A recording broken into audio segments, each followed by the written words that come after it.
Hello. Now, if you really want to perfect your English, it's really worth learning the correct use of nouns, which is the name we give to objects. Now, there are two kinds of nouns: proper nouns, which are the names of people, places, or organizations, and common nouns, which are the names of all other objects. Proper nouns are always capitalized in English, regardless of their position in a sentence, but other nouns are not capitalized unless they begin a sentence. Of the common nouns, the objects, we can call them, there are two kinds: those we can count and those we cannot count. If there's an increase in the number of objects, we use the word more in every case.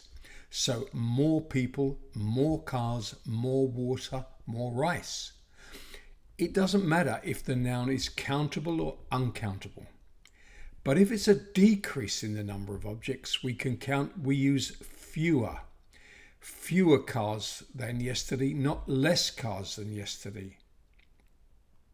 But for objects we cannot count, water for example, we use less. So there is less water in the tank today than yesterday. Now, countable objects have an indefinite article, a or an. So a car or an egg. Uncountable objects take a definite article, the. So how can some objects be uncountable? Well, take water for example. You can have a glass of water, a bottle of water, or a drop of water, but you cannot have a water. It's the same with bread.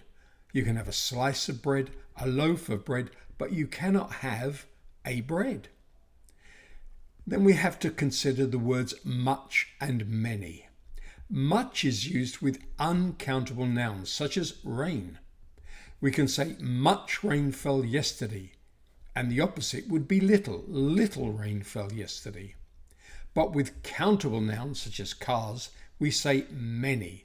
So, many cars were sold last year, and the opposite would be few or fewer. Few cars were sold last year. Or if we're comparing, fewer cars were sold last year than the year before.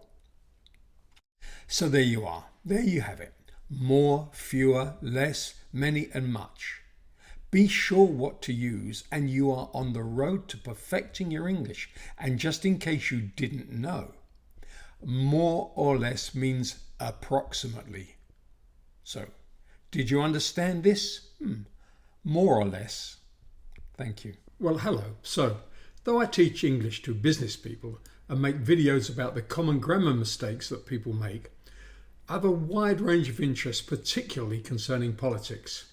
So if you want, you can follow me for a rational view of the world in which we live. Haha, rational. I could be joking, of course, but I'm not. A rational view of the world in which we live. A world which seems to have gone mad. So, thank you very much. Bye.